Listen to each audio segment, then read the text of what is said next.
প্রধানমন্ত্রী হিসেবে তারেক রহমান উনি দায়িত্ব গ্রহণ করেন।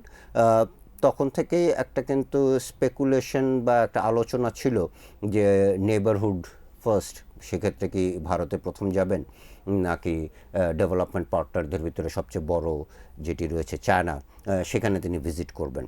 বিদ্যুতের ব্যবহারের পরিমাণটা হয়তো কমবে, যেহেতু দাম বাড়ছে, তাদের উপরে অর্থনৈতিক চাপ যাচ্ছে, একে তো ইনফ্লেশন হায়ার। সো সব দিক দিয়ে আসলে হচ্ছে মানুষের জীবনযাত্রা আরেকটু চাপের মুখে পড়ে যাবে। একটা গুরুত্বপূর্ণ শিল্প আমাদের চামড়া শিল্প, সেটাকে আমরা কাজে লাগাতে পারছি না। বিশ্বকাপে ইরানের যে বেস ক্যাম্প ছিল সেটা ইউএসএতে থাকার কথা, সেটা সরিয়ে নিয়ে আসা হয়েছে মেক্সিকোয়, কিন্তু তাদের খেলা হবে ইউএসএর মাটিতে। দর্শক, টাইমস টুডের হেডলাইন্সে আপনাদের স্বাগত। সঙ্গে আছি আমি আরিফুল ইসলাম মিঠু। ব্যস্ততার কারণে যারা প্রতিদিন পত্রিকা পড়তে পারেন না, তাদের জন্যই এই অনুষ্ঠান। এই অনুষ্ঠানে আমরা টাইমসে প্রকাশিত গুরুত্বপূর্ণ সংবাদগুলো নিয়ে প্রতিবেদকদের সঙ্গে বিস্তারিত আলোচনা করি। চীন না ভারত, এই দুইটি দেশের মধ্যে কোনটাতে তারেক রহমান যাবেন প্রথমে, এটা নিয়ে দীর্ঘদিন ধরে একটা জল্পনা কল্পনা ছিল। তো এই জল্পনা কল্পনার অবসান ঘটিয়ে চীনেই তার প্রথম ভিজিট হচ্ছে। তো এ নিয়ে প্রতিবেদন করেছেন আমাদের বিশেষ প্রতিবেদক শাহরিয়ার জামান ভাই। জামান ভাই, মানে এক ধরনের দীর্ঘদিন ধরেই একটা ছিল যে ভারত না চীন, চীন না ভারত, এরকম। তাহলে দেখা যাচ্ছে যে চীনেই যাচ্ছে। তো চীনে কেন, ভারত নয় কেন, কি আসলে বিষয়? ধন্যবাদ।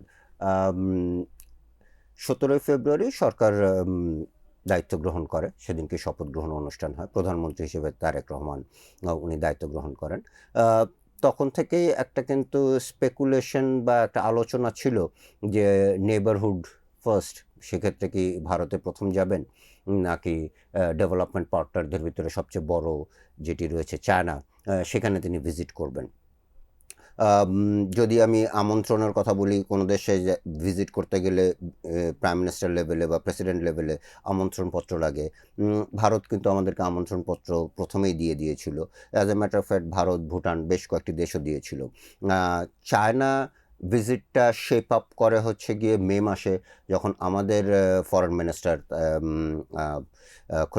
ডক্টর খলিলুর রহমান উনি যখন চায়না ভিজিট করেন, তখন কিন্তু এটা শেপ আপ করে এবং তখন বলা হয় যে তারেক রহমানকে চায়না সফরের যে আমন্ত্রণের যে বিষয়টা, সেটা খুব সামনের দিকে জোরালোভাবে চলে আসে এবং তারা চাইছিল যে জুন মাসে উনি ভিজিট করুক এবং আমন্ত্রণপত্র সেইভাবেই এসছে। 23 থেকে 26শে জুন এই ভিজিটটা হবে।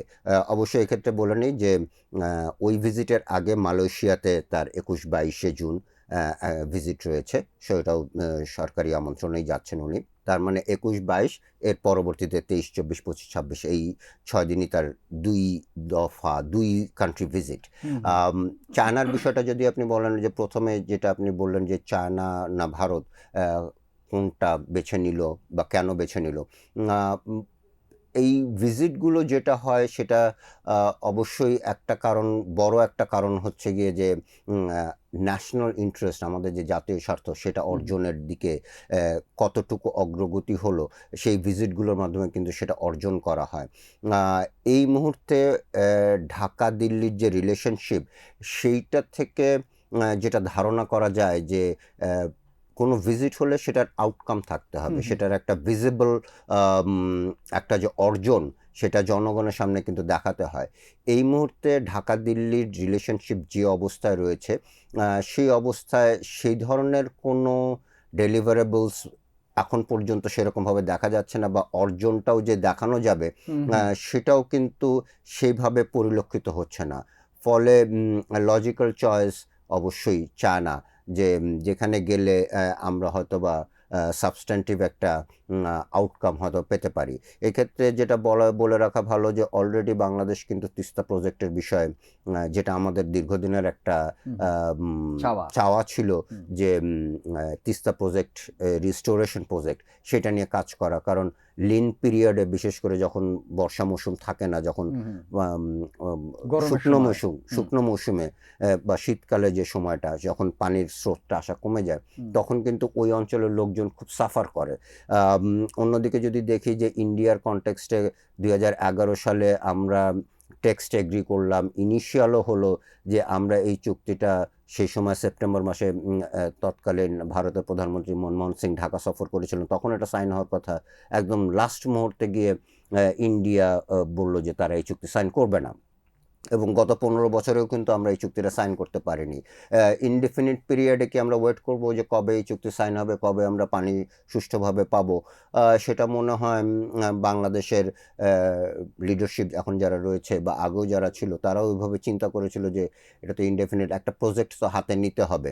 এটা ইন্ডিয়ার মাধ্যমে হলে ভালো, ইন্ডিয়া যদি এগিয়ে না আসে তাহলে অন্য কোনো দেশ, যেটা China is a obvious choice because they have capacity, তাদের এই ধরনের প্রকল্প বাস্তবায়নের সক্ষমতা এবং সেই ধরনের আর্থিক ক্যাপাসিটিও আছে, ফলে obviously that's a good choice for the government. কিন্তু শারীর ভাই, আমি একটা জিনিস জানতে চাই, মানে ধরেন চায়না থেকে কি পাবে, মানে এখন পর্যন্ত না, স্পেকুলেশন কি? না, স্পেকুলেশনে যদি এভাবে বলেন, এইটা আসলে প্রথম কথা হচ্ছে কি যে পলিটিক্যাল আন্ডারস্ট্যান্ডিং সেটা একটা বড় জিনিস।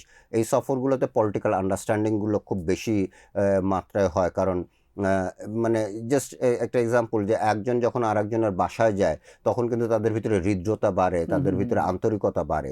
এইটা কিন্তু পলিটিক্যাল লিডারশিপের ভিতরে একটা, যেহেতু বিএনপি দীর্ঘদিন ধরে ক্ষমতায় নেই, তবে এইটা তো আর একটা টেস্ট কেসও, বা তার জন্য তারেক রহমানকে এখন নিজেকে প্রতিষ্ঠা করতে হবে যে he is the prime minister of Bangladesh, এবং তার যে সক্ষমতা সেটাও তাকে প্রদর্শন করতে হবে।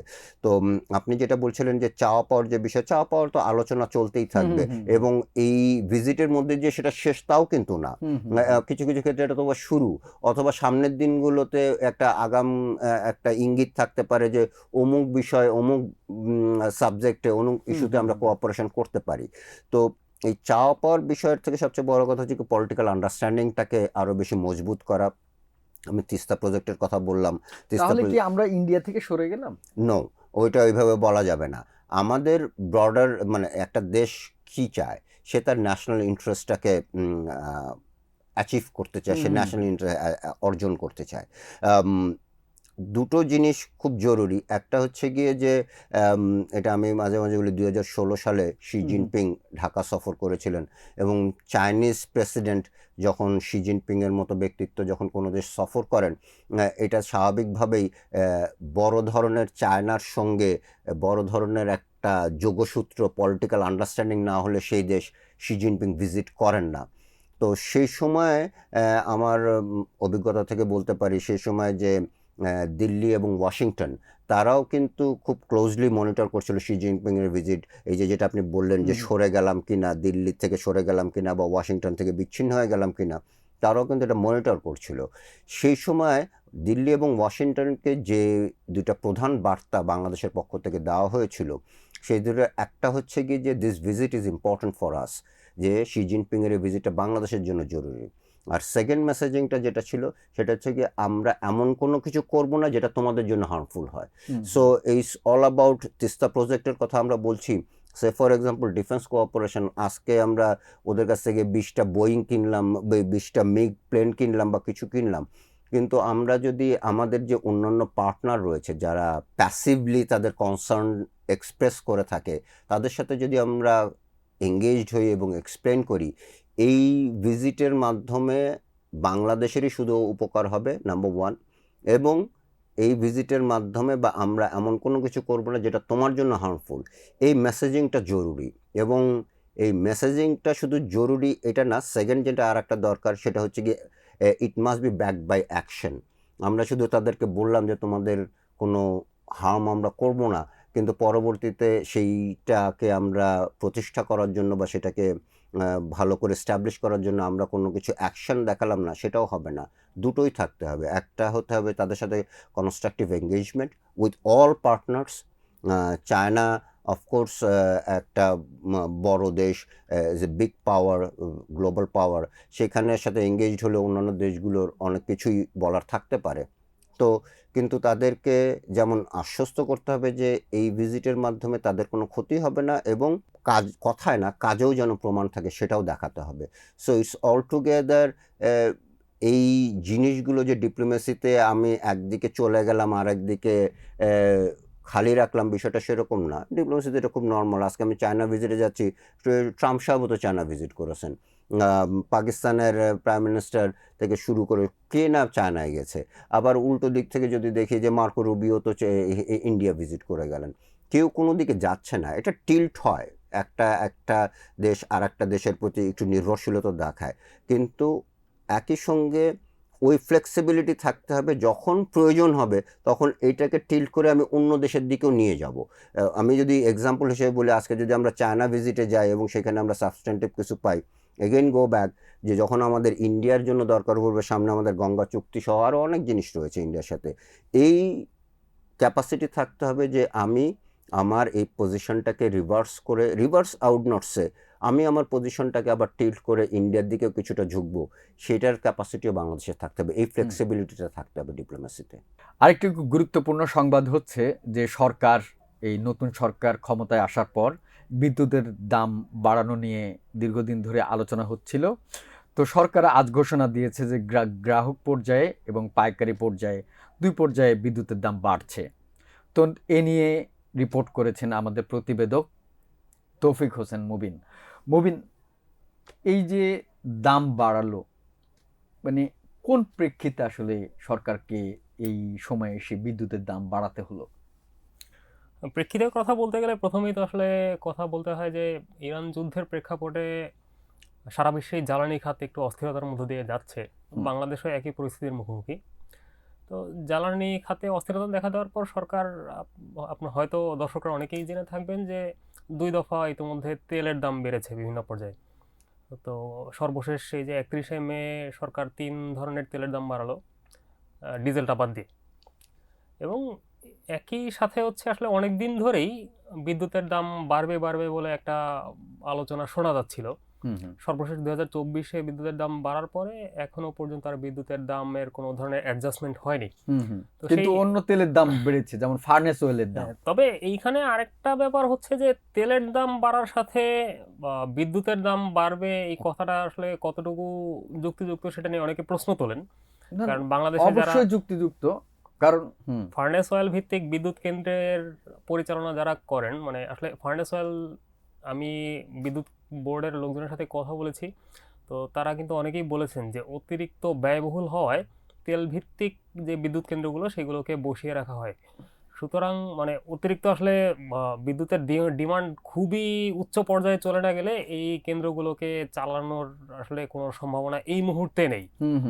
তো সেই ক্ষেত্রে শুধুমাত্র তেলের দাম বাড়ছে সেই জন্য বিদ্যুতের দাম বাড়ছে, এই কথাটার যুক্তি কতখানি সেটা নিয়ে অনেকে প্রশ্ন তোলেন। এটা আজকে হচ্ছে যখন বিইআরসিতে প্রেস ব্রিফিংটা হচ্ছিল তখনও এটা নিয়ে বেশ ভালো আলোচনা হয়েছে, বা সাংবাদিকরা প্রশ্ন করেছেন, তারাও তাদের জায়গা থেকে ডিফেন্ড করার চেষ্টা করেছেন। যাই হোক, আমাদের অ্যারাউন্ড কত মানে তেল ভিত্তিক প্ল্যান্ট আছে? অ্যারাউন্ড 30-40টা তো আছেই কমপক্ষে। এরকমই হবে, এক্সাক্ট ফিগারটা আমি এই মুহূর্তে বলতে পারছি না, কিন্তু 30-40টা তো মিনিমাম হবে, 40টার মতো। হ্যাঁ। আচ্ছা, এখন এই যে এই সময়ের দাম তো বাড়লো, এর মানে ফলাফল কি? মানে তার মানে জ্বালানি মানে বিদ্যুতের দাম বাড়লে তো অনেক প্রোডাক্ট আছে বিদ্যুৎ নির্ভর, খুবই স্বাভাবিকভাবেই আসলে কি ধরনের প্রভাব ফেলতে পারে? মানে এইটা নিয়ে যখন আজকে বিআরসিতে প্রেস ব্রিফিং হচ্ছিল, সাংবাদিকদের প্রশ্নের উত্তরে তারা জানালেন যে মানে আসলে জীবনযাত্রার ব্যয় তো খুব স্বাভাবিকভাবেই বাড়বে, তবে তারা কোনো ধরনের ইম্প্যাক্ট অ্যাসেসমেন্ট করেননি। ইম্প্যাক্ট অ্যাসেসমেন্ট না করার কারণে যেটা হচ্ছে যে আসলে গ্রাহক পর্যায়ে বিদ্যুতের দাম বাড়ার কারণে আসলে মানুষের জীবনযাত্রায় কতখানি এই প্রভাবটা পড়বে সেটা স্পেসিফিক্যালি এই মুহূর্তে বলা যাচ্ছে না। তবে যেহেতু সব পর্যায়েই প্রোডাক্টের দাম বলেন বা আসলে ঘর আবাসিক যে গ্রাহক তাদের কনজিউমার, বা আমি এক কথায় বলতে গেলে যে হচ্ছে একে তো প্রোডাক্টের দাম বাড়বে, সেকেন্ডে হচ্ছে যারা বাসাবাড়িতে বিদ্যুৎ ব্যবহার করেন তাদের বিদ্যুতের ব্যবহারের পরিমাণটা হয়তো কমবে, যেহেতু দাম বাড়ছে তাদের ওপরে অর্থনৈতিক চাপ যাচ্ছে, একে তো ইনফ্লেশন হায়ার, তো সব দিক দিয়ে আসলে হচ্ছে মানুষের জীবনযাত্রা আরেকটু চাপের মুখে পড়ে যাবে। আচ্ছা মুবিন, একটা জিনিস আমরা প্রথমেই আলোচনার দরকার ছিল, সেটা হচ্ছে যে কি পরিমাণ আসলে বাড়ছে। মানে ধরেন আমরা যদি ভোক্তা পর্যায়ে আসি, আমরা তাহলে ভোক্তা পর্যায়ে আসলে আহ, বিদ্যুতের দামটা হিসাব করা হয় হচ্ছে ওয়েটেড এভারেজ হিসাবে। হুম তো সকল ধরনের গ্রাহক যারা আছেন তাদের মানে এক এক ধরনের গ্রাহকদের বিদ্যুতের দাম তো এক এক রকম। হুম হুম হুম তো যেমন সব মিলিয়ে ইন্ডাস্ট্রিয়াল একটা হচ্ছে গড় করা হাউসহোল্ড। হয়। ওই গড় বিদ্যুতের দামটা এতদিন ছিল 9 টাকা 11 পয়সা। হুম হুম তো সেইটার দাম হচ্ছে 1 টাকা 52 পয়সা বেড়ে এখন 10 টাকা 63 পয়সা হয়েছে। মানে পার্সেন্টেজ পার্সেন্টেজটা করতে গেলে যে হচ্ছে প্রায় 17%-এর মতো। এক্সাক্ট পার্সেন্ট হচ্ছে অ্যাপ্রক্সিমেট এক্সাক্ট হচ্ছে 16 তার মানে দশমিক প্রায় 5 ভাগের 1 ভাগ বাড়ছে। প্রায় 5 ভাগের 1 ভাগ। দর্শক, এবছরও চামড়ার বাজারে ধস নেমেছে। চামড়ার বাজারে অর্থাৎ যে মূল্যে চামড়া আসলে বিক্রি হওয়ার কথা সে মূল্যে আসলে বিক্রি করা যাচ্ছে না, এবং অনেক ক্ষেত্রে দেখা গেছে যে মৌসুমী ব্যবসায়ী সহ যারা চামড়া নিয়ে ব্যবসা করেন তাদেরকে চামড়া পুঁতে ফেলতে হয়েছে, ফেলে দিতে হয়েছে। তো এ নিয়ে আমাদের সঙ্গে কথা বলছেন মোহাম্মদ আলামিন। আলামিন, কি দেখা গেল এবছরের চামড়ার বাজারে? ধন্যবাদ আপনাকে। আপনি জানেন যে প্রতি বছরই কোরবানিতে বাংলাদেশের প্রায় 1,25,00,000 থেকে 30 লাখ পশু জবাই হয়। তো এটা হিউজ একটা মানে Amount। হ্যাঁ। তো সেক্ষেত্রে একটা গুরুত্বপূর্ণ শিল্প আমাদের চামড়া শিল্প, সেটাকে আমরা কাজে লাগাতে পারছি না প্রতি বছরই আমাদের কিছু ব্যর্থতার কারণে। সেটা হচ্ছে, আপনি জানেন দেশের চামড়া শিল্প নগরীর মানে কেন্দ্রীয় বর্জ্য শোধনাগার বা সিইটিপি যথেষ্ট ভাবে কাজ না করায় এটা হচ্ছে। আর সাধারণত ইউরোপীয় যে ক্রেতারা তারা মুখ ফিরিয়ে নেয় আমাদের কাছ থেকে। কারণ হচ্ছে আমরা যেখানে বর্জ্য শোধনাগার আছে সেটাই পরিবেশের জন্য ক্ষতিকর, এই জন্য তারা আমাদের কাছ থেকে কিনছে না। তো সেটা এবারও ওই একই পরিস্থিতি। প্রতি বছরই মানে আমরা এই কোরবানির সময় আসলেই নানান ধরনের কথা বলি যে এই সমস্যা, কিন্তু সেই সমাধান আসলে কোনোবারই হয় না। এবারও ঠিক তেমনই হয়েছে। এমনি মানে আরেকটা বিষয় হচ্ছে যে মানে আমরা ইউরোপিয়ান ইউনিয়নের কাছে যেতে পারছি না, কারণ আমাদের LGW যে সার্টিফিকেট, হ্যাঁ, এই সার্টিফিকেট নাই। অর্থাৎ ইন্টারন্যাশনালি লেদার ওয়ার্কিং গ্রুপ নামে একটা অর্গানাইজেশন আছে যেটা ইউরোপ ভিত্তিক। এই গ্রুপের সার্টিফিকেশন ছাড়া ইউরোপিয়ান কান্ট্রি বা ওয়েস্টার্ন কান্ট্রিগুলো আসলে আমাদের চামড়া নিতে চান না, কারণ পরিবেশগত সুরক্ষার জন্য। এখন যে কারণে চামড়ার বাজারটা হয়ে গেছে পুরোপুরি চায়না নির্ভর, কারণ আমার ক্রেতা নাই, চায়নার আবার এই সার্টিফিকেশনের দরকার নাই। এবং আমরা যে চামড়াটা বিক্রি করতে পারতাম ধরেন ইউরোপিয়ান কান্ট্রিগুলোতে ধরেন $1, $1.50, এইসব চামড়া আমাদের 30 সেন্ট 50 সেন্টে বিক্রি করতে হচ্ছে চায়নার কাছে। এর কারণ হচ্ছে যে সিটিপিটা তৈরি করা হয়েছে যে পরিবেশের সুরক্ষার জন্য, সেই সিটিপি বানিয়েছে চায়না, এবং চায়না আধুনিক যে প্রযুক্তি এটা ব্যবহার করেনি, চায়না তাদের মতো করে কাস্টমাইজ করেছে। তো এটার ইম্প্যাক্টও তো মনে হয় পড়েছে আলামিন। হ্যাঁ, অবশ্যই এটা পড়েছে, এবং ওইটা আরো আধুনিকায়নের জন্য আসলে সামান্য কিছু টাকা লাগবে। সেটা মানে সিইটিপি যেটা বলেছে যে মাত্র 30 থেকে 50 কোটি টাকার মতো, খুব বেশি টাকা না এটা। এই কয়টা টাকার জন্য আসলে আরো আধুনিকায়ন হচ্ছে না। আরও একটা বিষয় রিপোর্টে উঠে এসেছে, সেটা হচ্ছে যে শুধুমাত্র এখানেই নয়, যেমন চট্টগ্রামে এবার সরকারি হিসেবে 8 লক্ষ পশু কোরবানি দেওয়া হয়েছে। আর সেখানে গুদামজাতকরণের যথেষ্ট ব্যবস্থা না থাকায় মাত্র 4 লক্ষ মজুত করা গেছে চামড়া মজুত করা গেছে। তো আমাদের আসলে সংরক্ষণাগারেরও অভাব রয়েছে, যেটা আমরা আধুনিক ভাবে চামড়া সংরক্ষণ করে রাখবো সে ধরনের পরিকল্পনাও আমাদের নাই। পরিকল্পনা থাকলেও মানে সেটা বাস্তবায়ন হয় না। আচ্ছা, আরেকটা ব্যাপার সেটা হচ্ছে যে এইবার যে সিটিপির যে বিষয়টা দেখা গেছে যে আমরা কিন্তু এই সিটিপির কারণে মানে আপনি যেটা বললেন যে 30 থেকে 50 কোটি টাকার কোটি মতো। টাকা, কিন্তু আমরা প্রতি বছর কিন্তু মানে এইটা থেকে $1 বিলিয়ন একটা মানে মার্কেট সাইজ, হুম। এবং আমরা যদি ইউরোপিয়ান কান্ট্রিগুলো ধরতে পারি আমার ধারণা আরো মার্কেট সাইজ বাড়বে। দর্শক, এবারকার বিশ্বকাপ ফুটবলকে কেন্দ্র করে প্রতিদিনই আমরা বিশেষ প্রতিবেদন ছাপছি। আজকের যে প্রতিবেদন এটাতে থাকছে যে বিশ্ব যখন রাজনৈতিকভাবে একটা টালমাটাল অবস্থা পার করছে, এরকম সময় এই বিশ্বকাপটা হচ্ছে। তো এই নিয়ে কথা বলবেন আমাদের স্পোর্টস এডিটর রুবাইদ ইফতেখার। রুবাইদ ইফতেখার, একটু বলবেন যে কেমন পরিস্থিতিতে এবার এই যে বিশ্বকাপ ফুটবল হচ্ছে এবং এর কি কি ইম্প্যাক্ট বা কি কি ইমপ্লিকেশন? ধন্যবাদ আরিফুল। যখন বিশ্বকাপটার জন্য 3টা স্বাগতিক দেশ বেছে নেওয়া হয়েছিল, কানাডা, মেক্সিকো এবং ইউনাইটেড স্টেটস, তখন কিন্তু ফিফা সভাপতি জানিয়েছিলেন, জিয়ানি ইনফ্যান্টিনো বেশ বড় গলায় বলেছিলেন যে এটা হতে যাচ্ছে এখন পর্যন্ত ইতিহাসের সবথেকে ঐক্যবদ্ধ বিশ্বকাপ, সবথেকে ইন্টিগ্রেটেড, ইউনাইটেড, এবং যত ধরনের বিশেষণ, ভালো বিশেষণগুলো তিনি ব্যবহার করেছেন। কিন্তু দিন গড়াতে গড়াতে আমরা আসলে দেখলাম যে বিষয়টা পুরোপুরি ভিন্ন ধরনের একটা টুর্নামেন্ট হতে যাচ্ছে।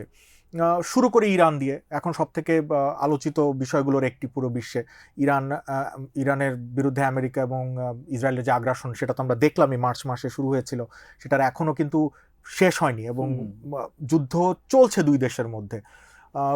বিশ্বকাপের আগে যদি যুদ্ধবিরতি না হয় তাহলে আক্ষরিক অর্থেই দুটো যুদ্ধরত দেশ আসলে ফুটবল খেলবে, এবং এটার সরাসরি প্রভাব কিন্তু পড়েছে বিশ্বকাপে। ইরানের যে বেস ক্যাম্প ছিল সেটা ইউএসএতে থাকার কথা, সেটা সরিয়ে নিয়ে আসা হয়েছে মেক্সিকোয়, কিন্তু তাদের খেলা হবে ইউএসএর মাটিতে।